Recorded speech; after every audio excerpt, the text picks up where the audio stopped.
শহীদ ওসমান হাদির হত্যাকাণ্ডের যে বিচার, ওই বিচার প্রক্রিয়া নিয়ে সরকারের সদিচ্ছা আমরা দেখি নাই।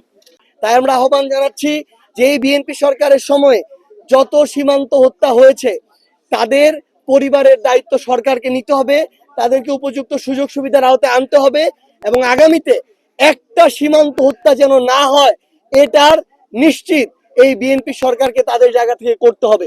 এবং আমরা দীনেশ ত্রিবেদী, বর্তমানে নতুন বাংলাদেশে ভারতীয় হাই কমিশনার, তার উদ্দেশ্যে একটা কথা বলতে চাই যে আপনি ট্যুরিস্ট ভিসা চালু করেছেন, আপনি মেডিকেল ভিসা চালু করছেন, এগুলোর সাথে আপনার ব্যবসার সম্পর্ক জড়িত বলে আপনি এটা করছেন।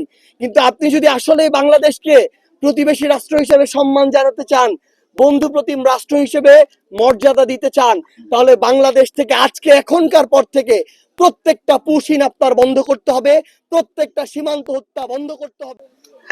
শহীদ ওসমান হাদির হত্যাকাণ্ডের যে বিচার, ওই বিচার প্রক্রিয়া নিয়ে সরকারের সদিচ্ছা আমরা দেখি নাই।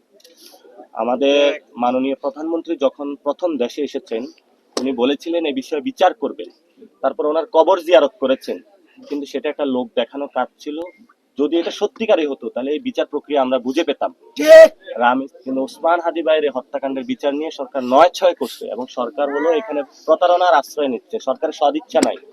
বাংলাদেশের মানুষ ঐক্যবদ্ধ হয়ে যখন আবার রাজপথে, তখন বলবে মব করো কেন। আমরা জনগণ মাঠে নামার আগে ওসমান হাদি ভাইয়ের, যিনি আজাদির অন্যতম পুরুষ ছিলেন, আধিপত্যবাদের বিরুদ্ধে ওনার বিচার বুঝিয়ে দেওয়ার জন্য সরকারকে অনুরোধ জানাচ্ছি।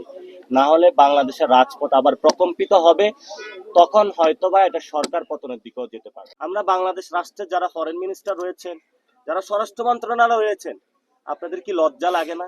এই মানুষগুলোর কাছে আপনারা আসতে পারেন না? আপনাদের কি অনুভূতিতে একটু কখনো নাড়া পড়ে না যে মানুষগুলো কিভাবে এত সীমান্ত নির্বিচারে খুন হচ্ছে?